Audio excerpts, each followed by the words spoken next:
नमस्कार दोस्तों, जैसा कि आप सभी जानते हैं मैं हूं वर्मा। स्वागत करता हूं आपका हमारे इस चैनल लर्निंग ब्रिज पर। तो जैसा कि हमने पिछली क्लासेस में चक्रवृद्धि ब्याज की एक क्लास पूरी की थी, इससे पहले हम साधारण ब्याज पूरा ख़त्म कर चुके हैं। चक्रवृद्धि ब्याज की हमने एक क्लास कर ली थी, आज सेकंड क्लास है। आइए देखते हैं सेकंड क्लास में और थोड़े टफ लेवल के क्वेश्चन हैं। आइए देखते हैं पहला क्वेश्चन। आइए दोस्त देखते हैं एक बेसिक से सवाल से, बिल्कुल बेसिक से स्टार्ट करते हैं, इसके बाद फिर बढ़िया सवाल हम कराएंगे। देखते हैं पहला सवाल।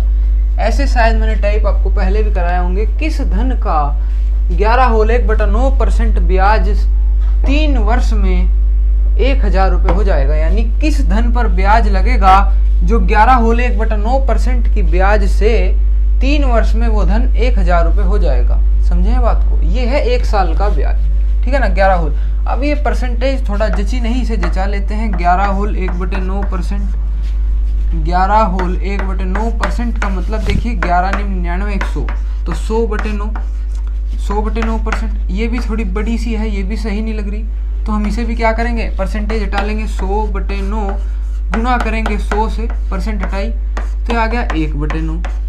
अब इसका मतलब क्या आया? इसका मतलब है यानी 9 रुपये पे 1 रुपये का ब्याज है। जो ये रेशो आया, इस रेशो का मतलब क्या है? रेशो का मतलब है 9 रुपये पे 1 रुपये का ब्याज। 9 रुपये पे 1 रुपये का ब्याज यानी +1, 9 रुपये पे 1 का ब्याज। तो रेशो आखिर में क्या बनेगा? 10/9, क्योंकि 9 पे अगर 1 का ब्याज लगेगा तो 10 रुपये हो जाएंगे। और नीचे क्या है? मूलधन, यानी ये आता है ऊपर ब्याज। यानी 9 रुपये पे 1 रुपये का ब्याज था, तो रेशो आ गया 10/9। यानी अब सीधा याद रखेंगे कि 11 होल 1/9% का सीधा मतलब 10/9 से होता है। कितने से? 10/9 से। कहीं भी 11 होल 1/9% का ब्याज आए तो सीधा रखिएगा 10/9, ठीक है ना। तो अब 10/9 1 साल का ब्याज है, तो 3 साल में कितना लगेगा? किस धन पे लगेगा 3 साल में 10/9 के हिसाब से, जो 3 वर्ष में 1000 हो जाए। तो हमने मान लिया कि x पे लगा, x पे 1 साल में 10/9 लगा, तो 3 साल में कितना लगेगा? 10/9 गुना 10/9 और गुणा 10/9, ठीक है ना। अगर 1 साल में 10/9 लग रहा है तो तीनों साल में 10/9 ही लगेगा। और कितना मूलधन, कितना मिश्र धन हो जाएगा, यानी मूलधन पे 3 साल के ब्याज के बाद मिश्र धन। तो मिश्र धन कितना है? 1000 रुपये। बस सोल्व हो गया सवाल। यानी समझे बात को, ये मूलधन है, मूलधन पे 3 साल का ब्याज, 3 साल का ब्याज, ब्याज जुड़ने के बाद ही तो मिश्र धन बनता है। तो मूलधन पे 3 साल का ब्याज बराबर मिश्र धन के। तो यहाँ से क्या करा, x की वैल्यू निकालने के लिए ये ऊपर चला गया 10/1000 गुना 9 गुना 9 गुना 9, ठीक है ना। अब नीचे करा 10 गुना 10 गुना 10, नीचे आएगा तो सीधा नीचे 1000 बनेगा, 1000 से 1000 कटेगा, तो x बराबर कितना आएगा? यहाँ से 729। यानी 729 वो धन था जिस धन पे 10/9% के हिसाब से 3 साल में 1000 रुपये ब्याज हो गया। चाहे तो आप चेक कर सकते हैं। आज का ये बेसिक सवाल था। आइए देखते हैं नेक्स्ट क्वेश्चन। आइए दोस्त देखते हैं, बड़ा ही बढ़िया सवाल है। 20% वार्षिक दर से 4000 का 1.5 वर्ष का मिश्र धन और चक्रवृद्धि ब्याज ज्ञात कीजिए जबकि ब्याज प्रति छमाही लगता हो। प्रति छमाही, छमाही का मतलब क्या होता है? छमाही का मतलब क्या है? छमाही का मतलब है 6 महीने, यानी ब्याज प्रति 6 महीने लगता है, यानी 6 महीने में ब्याज लगता है। यानी अगर आज मैंने आपसे कोई पैसे उधार लिए तो अगले 6 महीने बाद ब्याज लगेगा, उसके फिर अगले 6 महीने बाद ब्याज लगेगा। 1 साल का ब्याज यहाँ पे नहीं है, ठीक है ना। दर पर 1 साल की दी गई है, पर ब्याज हर 6 महीने में लगता है। इससे पहले हमने ऐसा सवाल नहीं किया है, उसमें हर 1 साल बाद ब्याज लगा करता था, इसमें 6 महीने में ब्याज लगता है। आइए देखते हैं भाई, 20% वार्षिक दर से 4000 का 1.5 वर्ष का मिश्र धन और चक्रवृद्धि ब्याज ज्ञात कीजिए जबकि ब्याज प्रति छमाही लगता है। तो प्रति छमाही यानी 1 साल में कितनी छमाही होती है? 1 साल में कितनी होंगी? 1 साल में 2 कितनी है? 2 क्या है? छमाही, 2 छमाही है। 1 साल में 2 छमाही, छमाही का मतलब 6 महीने, यानी 1 साल में 2 बार 6 महीने आते हैं। तो 1 साल में कितनी होगी? 2 छमाही। तो 1.5 में कितनी होगी भाई? 1 की तो हो गई 2, और बाकी के जो 1.5 है, यानी 1.5 का मतलब 6 महीने, तो बाद का 1.5 का मतलब आधा साल, आधे साल यानी 6 महीने। तो 2 6 महीने यहाँ पे हो गए, 1 6 महीने यहाँ पे हो गया, तो 1.5 साल में कितनी हो गई छमाही? 1.5 साल में 3 छमाही होगी। कितनी? 1.5 साल में 3 छमाही। तो 1.5 साल में 3 छमाही पर क्या दिया है? 20% वार्षिक दर है। ब्याज क्या है? ब्याज क्या दिया इन्होंने? ब्याज दिया है 20% वार्षिक। वार्षिक का मतलब है एक साल में 20% है। एक साल यानी 12 महीने में 20% है, तो 6 महीने में कितना होगा? 12 का आधा यानी 10%। ठीक है ना? तो 10% प्रति छमाही हो जाएगा ब्याज भी। भाई ब्याज को भी तो छमाही के हिसाब से देखना पड़ेगा ना, तो प्रति छमाही हो गया ब्याज भी। ब्याज भी 10% आ गया 6 महीने का, यानी प्रति छमाही 10% ब्याज हो गया। तो 10% का मतलब क्या है? अब देखिए 10% का मतलब है 10/100% हटाने के लिए, और यहाँ से काटा तो 1/10। 1/10 का मतलब है 10 रुपये पे 1 का ब्याज, यानी रेशो क्या आया? 11/10 का, यानी 1 रुपये पे 10 का ब्याज है, तो 11 रुपये आ गया मिश्र धन, नीचे मूलधन। तो 10 रुपये पे 1 रुपये का ब्याज यानी 11/10 का रेशो आ गया एक साल। तो ब्याज क्या है? 11/10 है एक साल में। तो 3 साल में क्या लगेगा? उसमें क्या था? किस धन पे पूछा था, उसमें क्या था? किस धन पर लगेगा पिछले सवाल में। इसमें क्या है? धन दिया है पहले, इस पर बताइए ब्याज। तो 4000 पर 3 छमाही में प्रति छमाही ब्याज कितना है? 11/10। तो 3 छमाही में कितना होगा? 11/10 गुणा 11/10 गुणा 11/10। ठीक है ना? यही तो होगा ना। तो 3 छमाही में ब्याज ये हो जाएगा। अब यहाँ से 3 जीरो काटो, तो इन भाई साहब के जीरो काट लो, तो कितना होगा? देखिए गुणा करने के बाद, इसे गुणा करने के बाद शायद मेरे हिसाब से यह आएगा यहाँ से 5324। तो 5324 क्या आया? ये 4000 रुपये पे 3 छमाही का ब्याज था। तो यानी ये आ गया मिश्र धन। ये ब्याज लग रहा था भाई 4000 पे 3 छमाही का ब्याज था, तो ये यानी ब्याज जुड़ने के बाद मिश्र धन आता है। तो मिश्र धन आ गया कितना? 5324 रुपये। अब उधार कितने दिए थे? 4000। तो मिश्र धन भी पता लग गया। ब्याज कितने का लगा? तो ब्याज भी निकाल सकते हैं। ब्याज कितने का लगा? भाई मिश्र धन में से मूलधन घटाओ, तो 53,000 नहीं 5324। 5324 माइनस 4000 कर दो, क्योंकि 4000 उधार दिए थे, तो सीधा 1324 रुपये का क्या आ गया? ब्याज। 1324 रुपये ब्याज आ गया। बड़ा आसान सवाल पर बढ़िया सवाल, समझने लायक कॉन्सेप्ट, रिवीजन का सवाल था।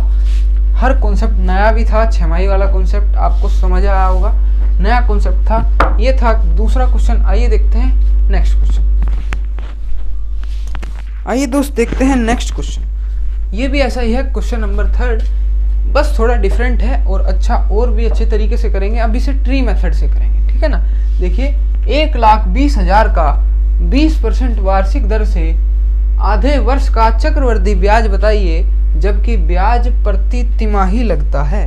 वैसा ही सवाल है, अब तिमाही है, उसमें छमाही था। तो देखिए तिमाही यानी एक वर्ष में कितनी तिमाही होती है भैया? तिमाही का मतलब 3 महीने, ठीक है ना। तो एक वर्ष में, एक साल में, एक वर्ष में कितनी तिमाही होती है? 4 तिमाही। यानी तिमाही का मतलब क्या होता है? लिख देता हूँ। तिमाही का मतलब होता है 3 महीने।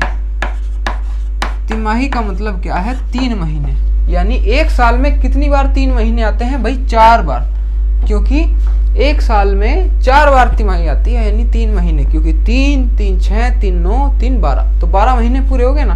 तो 3 महीने 4 बार आए, तो एक वर्ष में 4 तिमाही हो गई। उसके बाद आधे वर्ष में पूछा है, आधे वर्ष का ब्याज, तो आधे वर्ष में कितनी तिमाही हुई? एक वर्ष में अगर 4 हुई तो आधे में 4/2 यानी 2 तिमाही कितनी हुई? आधे वर्ष में यानी 6 महीने में कितनी बार 3 महीने आए? 2 बार, क्योंकि 3 और 3 6, तो आधे वर्ष में 2 तिमाही हो गई, ठीक है ना। आधे वर्ष में 2 तिमाही हुई, पर ब्याज कितना था? 20% था, ठीक है ना। ब्याज क्या था? 20% दर से था। तो 20% कितना था? एक साल में, एक साल में 20% था। तो एक तिमाही में कितना होगा? एक तिमाही में ब्याज कितना लगेगा भाई? ब्याज भी तो तिमाही के हिसाब से लगेगा। अब पैसे तो दिए तिमाही के हिसाब से, ब्याज तो ब्याज का है ना, उसने ब्याज प्रति तिमाही लगता है, तो ब्याज ये 20% एक साल का है, तो तिमाही में देखेंगे भाई 20% एक साल में है, तो एक तिमाही में कितना लगेगा? 20% बटे एक साल में कितनी तिमाही होती हैं? 4 तिमाही। समझो बात भाई, 20% एक साल में, और एक साल में कितनी तिमाही? एक साल में 4 तिमाही, तो एक तिमाही में 20/4 यानी 5% ब्याज लगेगा एक तिमाही में। एक तिमाही में 5% ब्याज लगेगा। बस अब खेल खत्म हो गया सवाल का। अगर एक तिमाही में 5% ब्याज लग रहा है तो कितनी तिमाही का निकालना है? 2 तिमाही का, क्योंकि आधे वर्ष में 2 तिमाही हुई ना।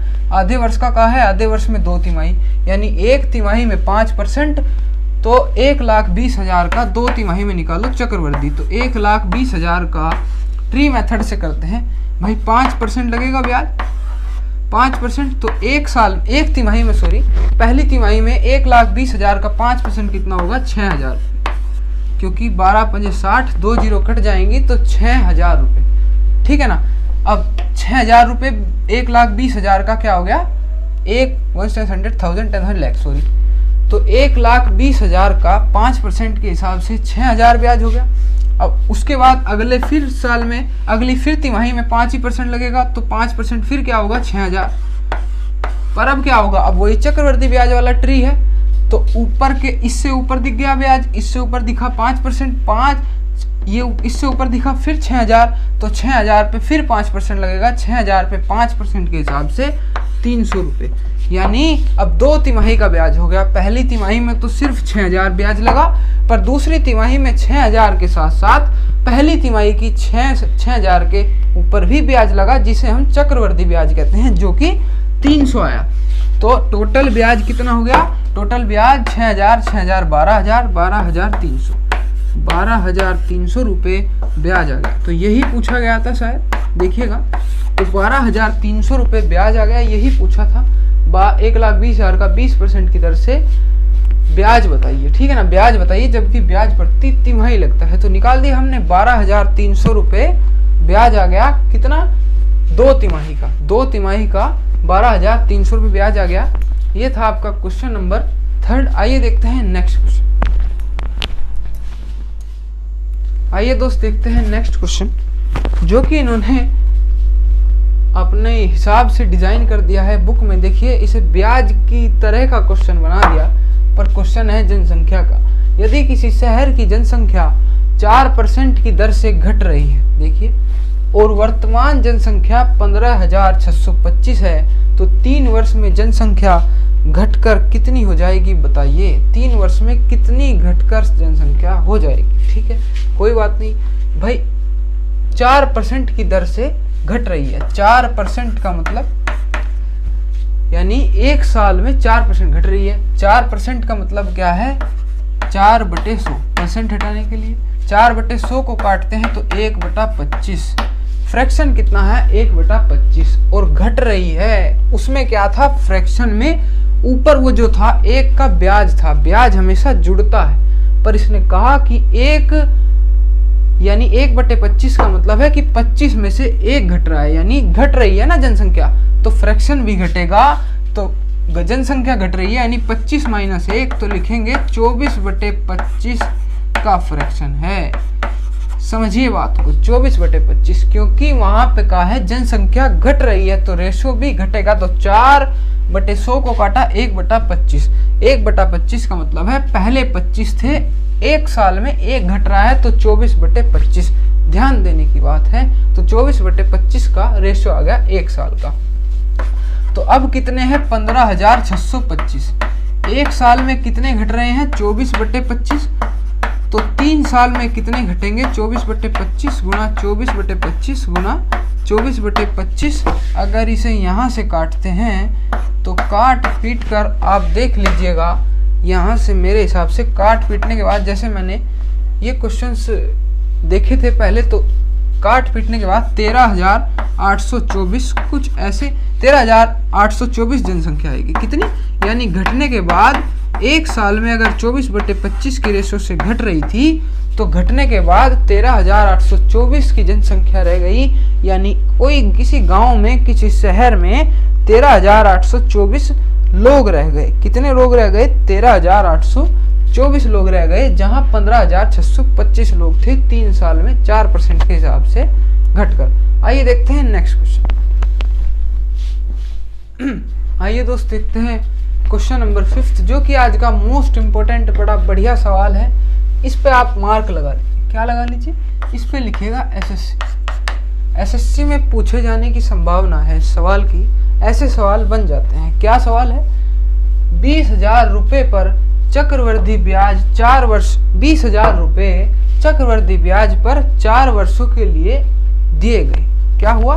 20,000 रुपये थे मेरे पास, आपको पैसों की जरूरत थी, मैंने आपको 4 वर्ष के लिए चक्रवृद्धि ब्याज पे दिए, ना कि साधारण ब्याज। तो मैंने आपको 20,000 रुपये 4 वर्षों के लिए चक्रवृद्धि ब्याज पे दे दिए, पर मेरी शर्त क्या थी कि 2 वर्षों में ब्याज 10% लगेगा।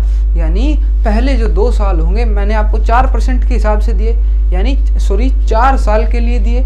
तो पहले 2 साल में ब्याज कितना लगेगा? 10%।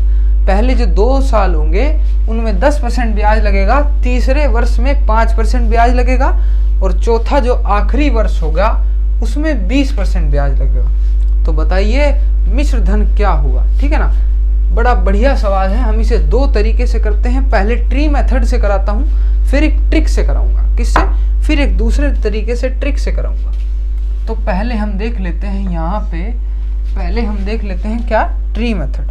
ठीक है ना, तो पहले ट्री मेथड से कर लेते हैं, ट्री मेथड से करेंगे पहले। तो देखिए 20,000 रुपये चक्रवृद्धि ब्याज पर 4 वर्षों के लिए दिए गए, तो क्या होगा? 20,000 रुपये हैं, पहले 2 वर्षों में ब्याज कितना लगेगा? 10%। सीधा ब्याज निकालिए, 20,000 रुपये हैं, पहले 2 वर्षों में 10% ब्याज लगेगा। तो पहले 2 वर्षों में 10% ब्याज लगेगा, तो पहले 10% के हिसाब से 20,000 रुपये, अगर पहले वर्ष में 10% लगेगा तो पहले में भी 10%, तो 20,000 का 10% कितना होगा? 2,000। दूसरे में भी 10% लगेगा, तो दूसरे में भी 10%, 2,000 तो लगेगा, पर चक्रवृद्धि ब्याज है तो 2,000 का भी 10% कितना लगेगा? 200। तो पहले 2 वर्षों में ब्याज हो जाएगा कितने का? पहले 2 वर्षों में कितना हो जाएगा? 2,000, 2,000 कितना हो गया? 2 और 2 4,000, तो 4,200। यानी 20,000 रुपये तो थे, यहाँ से 20,000 रुपये तो आपके पास थे ही, 20,000 थे पैसे, प्लस 4,200 का ब्याज लग गया, 4,200 का। तो कितने हो गए? 2 साल बाद 24,000, ठीक है ना, 24,200 रुपये। कितने हो गए? 24,200 पहले 2 वर्ष में। 2 वर्ष का निकाल लिया, यहाँ पे लिखता हूँ पहले 2 वर्ष, पहले 2 वर्ष,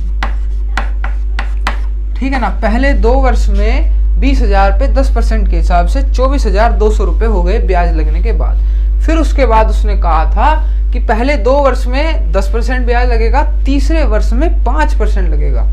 तो ब्याज लगने के बाद पहले 2 वर्ष में 24,200 हो गए, अब 24,200 पे 5% लगेगा, ना कि 20,000 पे ही लगाएं। जो ब्याज लगने के बाद मिश्र धन हो गया, अब उन पे ब्याज लगेगा। उसने कहा कि तीसरे वर्ष में 5% ब्याज लगेगा, तो तीसरे वर्ष में 5% लगेगा किस पे? 24,200 पे। 24,200 पे 5% लगेगा। ध्यान दीजिए, हमेशा 5%, 1%, 3% ऐसे कहे तो सबसे पहले 10% निकालिए। तो 24,200 का 10% कितना होगा?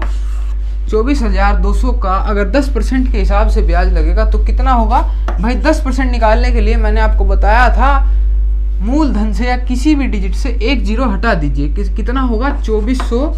2,420। कितना होगा? एक जीरो अगर इसकी कटेगी 10% में एक जीरो कटेगी, 10% में एक जीरो कटती है और 1% में 2 जीरो कटती है।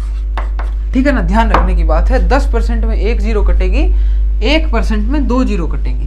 तो 10% निकाला तो सीधा 2420 आ गया, 2420। तो 10% अगर 2420 है पर ब्याज लगना था 5%, तो 5% इसका भी आधा होगा। 5% 2420 का आधा 1210, बस सीधा निकल गया। तो यानी 1210 का ब्याज लगेगा तीसरे में। तो 24,000, ये कितने थे? 24,200 तो थे ही, इन पे 1210 का और ब्याज लग गया। तो प्लस करके देखिए कितने आए? 0 1 4 5, 25,410। अब 3 वर्ष बाद में 25,410 रुपये हो गए। समझने के लिए है, एग्जाम की अप्रोच ये नहीं होगी आपकी। एग्जाम आप इस मेथड से नहीं करेंगे, इससे बहुत बड़ा लगेगा आपको, ठीक है ना। पर ये समझने का है, कॉन्सेप्ट समझिए पहले। भाई तीसरे वर्ष में 25,410 हो गए, उसके बाद चौथे वर्ष में ब्याज कितना लगेगा? 20%। तो इसका सबसे पहले मैंने आपको बताया 20% निकलेगा, तो 25,410 है। अब इसका 10% देखिए कितना होगा? 10% इसका कितना होगा? 2541 रुपये, 2541। और ऐसे ही अगर 20% निकालेंगे तो दुगना करेंगे, दुगने के लिए 5082 रुपये। कितना हो गया? 5082, यानी 25,410 का 20% कितना होता है? 5082 रुपये। तो एक ब्याज ही आ गया, तो 25,410 में 5082 रुपये और जोड़ दो, यहाँ पे कर देते हैं। तो 25,410 में 5082 रुपये का ब्याज ही आ गया आपका, 5082 रुपये का। तो 2, 8 और 1 9, 4, 5 और 5 10, 1 0 3, यानी 30,492 रुपये आ गए, जो आपके 4 साल बाद हो जाएंगे। आंसर यही है। क्या है आंसर? है 30,492। देखिए कितना बढ़िया सवाल था, जिसमें क्या आया? 4 साल तक ब्याज आ गया। दोबारा समझिए, देखिए उसने कहा था कि 20,000 रुपये 4% के 4 साल के लिए दिए गए। पहले 2 वर्ष में ब्याज लगेगा 10%, तो पहले 2 वर्ष में ब्याज लगाया 10% के हिसाब से, एक साल में ब्याज लगा 2,000 और दूसरे साल में भी 2,000। पर ये चक्रवृद्धि है, तो दूसरे साल में पहले साल के 2,000 पे भी लगा 10%, तो 200 रुपये, यानी 20,000 रुपये पे पहले 2 वर्ष का ब्याज जुड़ने के बाद ब्याज आया 4200 रुपये का। ये क्या है? ब्याज। यानी 20,000 रुपये पे 4200 का ब्याज जुड़ने के बाद पैसे हो गए 24,200। ठीक है ना? अब 24,200 हो गए। अब उसने कहा था कि तीसरे वर्ष में 5% लगेगा। 5% ध्यान रखने की बात है, 24,200 पे लगाना है आपको। तो 5% 24,200 पे लगाया। ये क्या था? अब 24,200 का सीधा 10% देखिए, 10% में 1 0 कटेगी, तो 1 0 के हिसाब से 2,420। 5% करना है तो 10 का भी आधा, यानी इसका भी आधा कर दो, तो 1,210। यानी तीसरे साल में 5% के हिसाब से 1,210 ब्याज लगेगा। तो 24,200 पे 1,210 देखा तो 25,410 का ब्याज हो गया। उसके बाद उसने कहा था कि चौथे वर्ष में 20% ब्याज लगेगा। तो हमारे पास पैसे थे 25,410, इनका 10% देखा 2,541, तो 20% हुआ 5,082, दुगना कर दिया उसका। 10% अगर इतना था, 1 0 काट दी 10% के लिए, 10% इतना था, तो 20% इसका दुगना होगा, तो दुगना कर दिया 5,082। तो 25,410 रुपये थे, 5,082 लास्ट वाले साल का ब्याज आया, तो इन्हें जोड़ दिया तो 30,492 रुपये आखिरी में ब्याज हो गया। यानी 4 साल का टोटल ब्याज आ गया, 4 साल ब्याज लगने के बाद। तो देखिए अगर 20,000 रुपये हैं, उन पे इस हिसाब से ब्याज लगाएंगे तो 4 साल बाद 30,492 रुपये बन जाएंगे। बड़ा बढ़िया सवाल था। अब इसे ट्रिक से कराता हूँ। अब इसे कहीं से ट्रिक से कराता हूँ। आइए देखिए ट्रिक से। आइए दोस्त, अब इसे ट्रिक से कराता हूँ। किससे? अब हम इसे ट्रिक से करेंगे। भाई 20,000 पे 4 वर्षों के लिए दिए गए, पहले 2 वर्ष में 10% ब्याज। तो आप जानते हैं 10% का मतलब क्या आता है? 10/100। अभी पीछे कराया था। 10/100 का मतलब 1/10। 1/10 ब्याज 1 रुपये का है, 10 रुपये पे 1 का ब्याज, तो रेशो आ गया 11/10। यानी 10% का मतलब है 11/10 का रेशो। उसके बाद 5% ब्याज है तीसरे साल में। 5% का मतलब है 5/100, यानी काटने के बाद 1/20 और ब्याज लगने के बाद रेशो जाएगा 21/20, क्योंकि 20 रुपये पे 1 का ब्याज है। उसके बाद 20% का मतलब क्या है? 20/100, यानी 1/5। 1/5 1 रुपये का ब्याज है, तो 5/6 रेशो आ गया 5/6। बस अब खत्म हो गया क्वेश्चन का खेल। क्या हो गया? क्वेश्चन का खेल खत्म। अब ये 20,000 रुपये थे। कितने रुपये थे? 20,000। 20,000 पे पहले 20,000 पे 10% के हिसाब से 1 साल में 11/10 का ब्याज लगेगा, 2 साल में 11/10, यानी 2 साल तक यही 10% लगेगा। तो एक 10% का मतलब 11/10, पहले साल में भी 11/10, दूसरे में भी 11/10, तीसरे में कितना लग रहा है? 5%। 5% का रेशो आया 21/20, तो 21/20। चौथे साल में कितना लगेगा? 20%। 20% का रेशो आया 5/6। यहाँ से काट पीट लीजिएगा, आपका सवाल का उत्तर आ जाएगा 3 0। ये काटिए, सबसे पहले ये 0 बड़ी खतरनाक है, 3 0 काटिए। उसके बाद 5/6 है ना, उसके बाद अब इसे काटिएगा 2 से 3 और 2 से यहाँ से 10। ठीक है ना? 5/6 आ गया मेरे हिसाब से। 5/6 है ना? ओ सॉरी, गलती हो गई, गलती यहाँ हुई, गड़बड़। भाई 5 रुपये थे, 5 पे 1 ब्याज लगना था, तो 5 पे 1 ब्याज लगा, तो 6/5 का रेशो। ये आया ना गड़बड़, तो 6/5 का रेशो। वहाँ भी 6/5 कीजिए, तो यहाँ भी 6/5 होगा, 3 जीरो कट जाएंगी। 3 जीरो कटने के बाद इस 5 से इसे काटेंगे, तो 5 से इसे यहाँ पे बचा 20, तो 5 चौके 20 कट गया, 5 चौके 20 हो गया, ठीक है ना। अब इस ये जो 2 बचा था, इस 2 से ये 2 काट लो तो 2, ठीक है ना। काट पीटने के बाद ये बचा, तो अब गुना कर लीजिएगा। 6 दूनी 12, 12 6 में कर दी हमने डायरेक्ट गुना इस 2 की, तो 6 दूनी 12 और 11 गुना 11 121 गुना 21। तो आप देख लीजिएगा यहाँ से सीधा ब्याज आ जाएगा 30,492, सॉरी मिश्र धन आ जाएगा। देखिए कैसे, यूनिट डिजिट चेक कीजिएगा हमेशा, एग्जाम में इतना समय नहीं होता है, यूनिट डिजिट चेक कर लेते हैं। 2 एकम 2 और फिर 2 आया, 2 की गुना 1 में होगी तो 2 एकम 2 दोबारा से, यानी यूनिट डिजिट 2 वाला ही आएगा। तो यहाँ से मल्टीप्लाई करने के बाद आपका 30,492 रुपये बैठ जाएंगे। ये थी डायरेक्ट ट्रिक, इससे छोटा तरीका इसका नहीं हो सकता। ये अगर आपको याद हो तो सिर्फ आपको ये लाइन लिखनी थी, यहाँ से सिर्फ 3 लाइन में इतने बड़े सवाल का उत्तर आ गया था। वो भी दूसरी लाइन में आ जाता है, क्योंकि यूनिट डिजिट अगर आपको आती हो, यूनिट डिजिट का पता हो तो गुना करके चेक कर लीजिएगा, क्योंकि एग्जामिनर हमेशा अलग अलग डिजिट को देता है। तो ये सब रेशो आपको याद हो जानी चाहिए, क्योंकि अगली जो नेक्स्ट क्लास आएगी उसमें बड़े ही बढ़िया क्वेश्चंस आएंगे, उनमें रेशोज की जरूरत पड़ेगी, ठीक है ना। तो ये था आज का लास्ट क्वेश्चन। आशा करता हूँ आपको सभी सवाल समझ आ गए होंगे। अगर फिर भी कोई क्वेरी है तो कमेंट सेक्शन में पूछ लीजिएगा। तो आज की क्लास को यहीं पर ख़त्म करते हैं। Thank you.